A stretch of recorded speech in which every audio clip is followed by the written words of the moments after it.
장례식장에서 카드가 거절됐습니다. 남편의 빈소가 차려진 바로 그날 아침 아들은 조용히 제 손을 잡더니 말했습니다. 엄마, 이제 통장은 제가 관리할게요.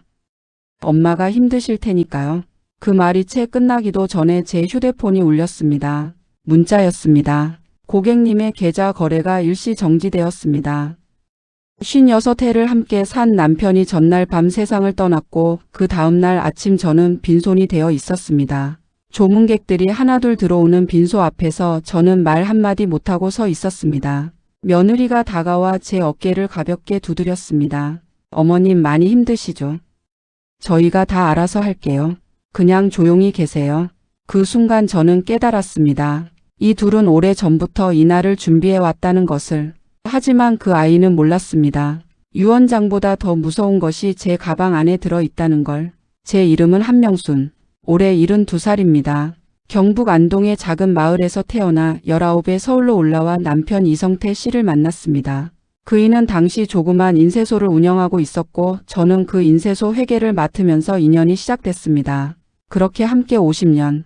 인쇄소는 어느새 중견 인쇄포장 기업 성태산업이 됐고 우리는 아들 민준을 키우며 평범한 행복을 일궜습니다.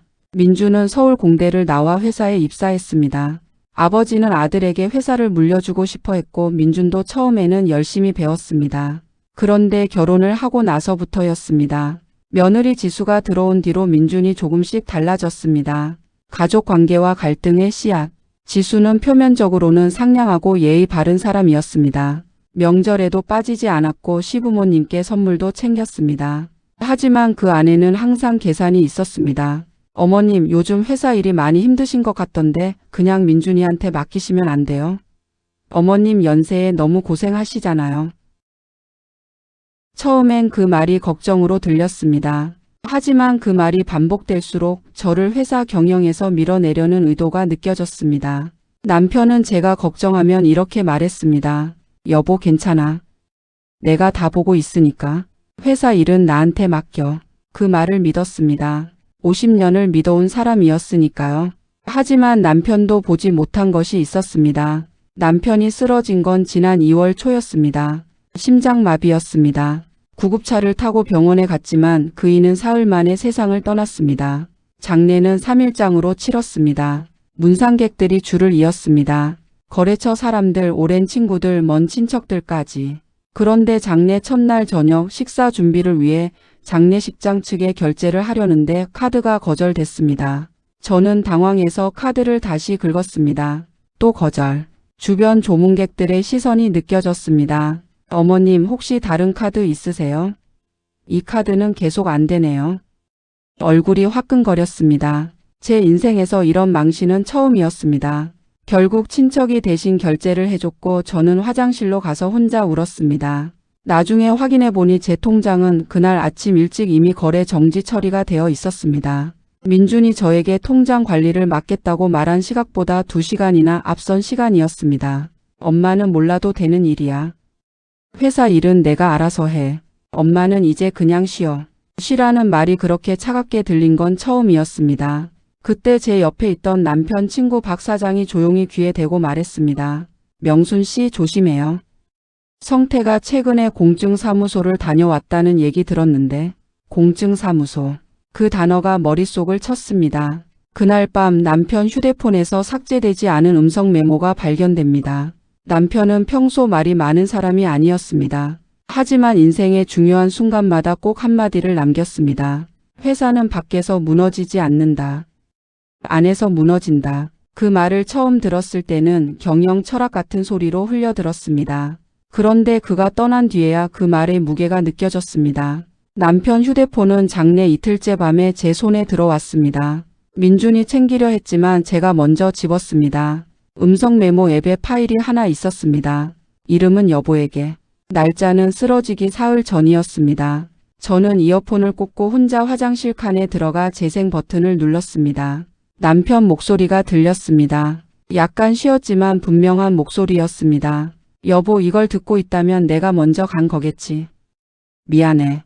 말하려고 했는데 매번 타이밍을 놓쳤어. 민준이 일 때문에 요즘 많이 힘들었어. 자세한 건 사무실 금고에 있는 봉투 안에 다 적어뒀어. 꼭 혼자 찾아. 절대 민준이 데리고 가지 마. 그게 전부였습니다. 30초도 안 되는 짧은 목소리. 저는 한참을 그 자리에서 움직이지 못했습니다. 아들이 회사에 개입한 시점. 나중에 저는 회사 회계 담당 직원 황 과장에게 전화를 했습니다. 황 과장은 남편 때부터 10년을 함께 일한 사람이었습니다. 사모님, 사실 저도 드릴 말씀이 있었어요. 3년 전부터 민준 상무님이 법인카드 사용 승인 권한을 가져가셨는데 그때부터 지출이 많이 늘었어요. 제가 대표님께 보고를 드렸더니 직접 알아보시겠다고 하셨는데 그 이후로 황 과장은 민준에게 불이익을 받았다고 했습니다. 업무가 줄고 중요한 회의에서 빠졌습니다. 법인카드 내역을 들여다보니 골프, 고급 레스토랑, 호텔, 숙박, 업무와 무관한 지출이 대부분이었습니다. 더 충격적인 것은 며느리 지수의 이름으로 차량이 등록되어 있었습니다. 회사 명의 차량이. 그것도 남편이 쓰러지기 1년 전에 이미 이전이 완료되어 있었습니다. 남편이 공증사무소를 찾은 날, 저는 남편이 다니던 공증사무소를 직접 찾아갔습니다.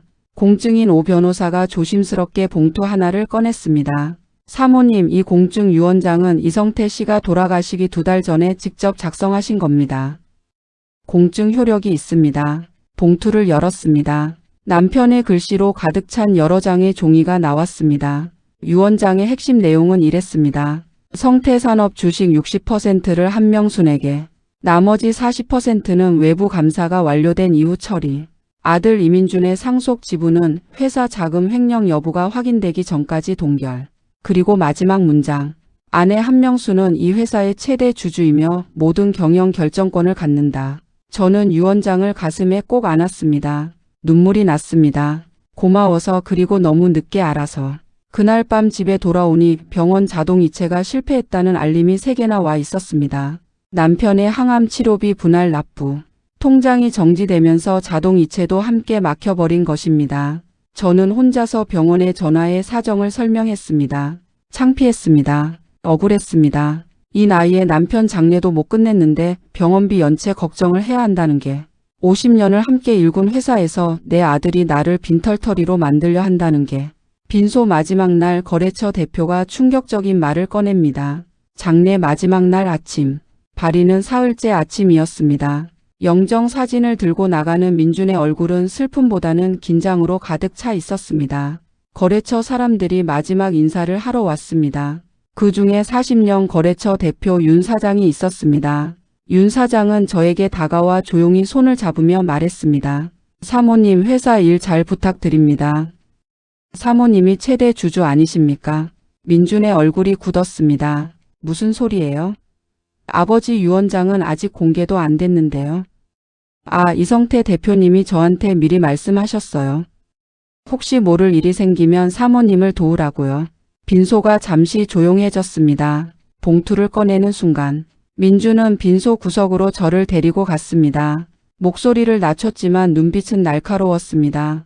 엄마, 아버지 유언장 봤어요? 봤지. 그게 무슨 내용인지 엄마가 알기는 해요? 그냥 제가 다 정리할게요. 엄마는 몰라도 되는 일이야. 저는 그 말을 듣는 순간 50년 인생에서 처음으로 분노를 참지 않기로 마음먹었습니다. 가방에서 봉투를 꺼냈습니다. 그래서 준비해뒀지. 공증 유언장이었습니다. 법적 효력이 있는. 민준이 손을 뻗어 뺏으려 했지만 저는 이미 윤 사장과 다른 거래처 사람들이 있는 자리로 걸어 나갔습니다. 그리고 조용히 또렷하게 읽었습니다. 성태산업 주식 60%는 한명순에게. 이민준의 상속 지분은 외부 감사 완료 전까지 동결. 아내 한명수는 이 회사의 최대 주주이며 모든 경영 결정권을 갖는다. 빈소 안이 얼어붙었습니다. 민준은 그 자리에 서서 한동안 아무 말도 하지 못했습니다. 며느리의 반응. 며느리 지수가 앞으로 나왔습니다. 목소리는 떨렸지만 감정을 억누르며 말했습니다. 어머님, 이건 너무하신 거 아닌가요? 지금 장례식장에서 이러시면 되나요? 남들 보는 데서. 남들 보는 데서 내 카드를 막은 건 누구였지? 지수는 입을 다물었습니다. 저는 돌아서며 말했습니다. 민준아. 아버지 유언장은 이미 공증이 완료됐어. 법원에도 등록됐고 이제부터는 법대로 하자. 그날 이후 저는 남편이 말한 사무실 금고를 열었습니다. 금고 안에는 봉투가 2개 있었습니다. 하나는 유언장 사본, 그리고 다른 하나는 USB 하나가 들어있는 봉투였습니다. 봉투 겉면에는 남편 글씨로 이렇게 적혀 있었습니다. 여보, 이걸 마지막 무기로 써. 저는 그 봉투를 꼭 쥐고 집으로 돌아왔습니다. 아직 열지 않았습니다. 하지만 마음은 이미 결정되어 있었습니다. 두 번째 봉투 안에 USB에는 무엇이 담겨 있을까요? 저는 손자 방에서 노트북을 빌렸습니다. 그리고 혼자 안방에 들어가 문을 잠갔습니다. USB를 꽂았습니다. 파일이 하나 있었습니다. 2023년 11월 14일 사무실. 남편이 쓰러지기 꼭 일주일 전이었습니다. 재생 버튼을 눌렀습니다. 사무실 특유의 잡음이 들리다가 남편의 목소리가 먼저 들렸습니다. 민준아, 이번 4분기 자금 흐름이 이상해. 외부 감사한테 맡겨봐야 할 것 같아. 아버지 회사 돈 잠깐 돌려 쓰는 건 문제 없잖아요. 다 갚으면 되는 거잖아요. 그게 횡령이다. 남편의 목소리는 낮았지만 단호했습니다. 어차피 나중에 다 제 거 될 회사잖아요. 어차피 우리 거 될 회사인데요.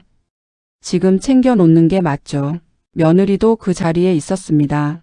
저는 이어폰을 꽉 쥐었습니다. 녹음은 계속됐습니다. 지수야, 너는 왜 거기 있어?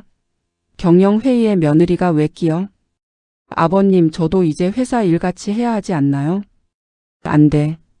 너는 나가 있어. 잠깐 잡음이 들리더니 문 닫히는 소리가 났습니다. 그리고 민준의 목소리만 남았습니다. 아버지, 왜 이렇게 예민하게 구세요? 돈은 다 갚을 거라고요. 민준아. 나는 너한테 이 회사를 주고 싶었다. 하지만 자격이 없구나. 그 말이 끝나고 녹음이 멈췄습니다. 저는 한참 동안 화면만 바라보았습니다. 눈물이 났습니다. 억울함 때문이 아니었습니다. 남편이 혼자서 얼마나 힘들었을까 그 생각 때문이었습니다. 아들에게 배신당하고 며느리에게 무시당하고 그러면서도 혼자 다 감당하면서 제 걱정까지 하느라 녹음까지 남겨놓은 사람. 나한테 말해줬으면 같이 싸웠을 텐데 왜 혼자 그 무게를 다 졌을까? 분노가 올라왔습니다. 민준에게, 지수에게, 그리고 혼란이 왔습니다. 내 아들이 맞나? 내가 50년을 키운 아이가 맞나? 그리고 좌절이 왔습니다. 이 나이에 이 상황에 나는 무엇을 해야 하는가? 녹음에 등장하는 또 다른 이름. 저는 다시 USB를 들여다봤습니다. 파일이 하나 더 있었습니다. 재무이사 면담.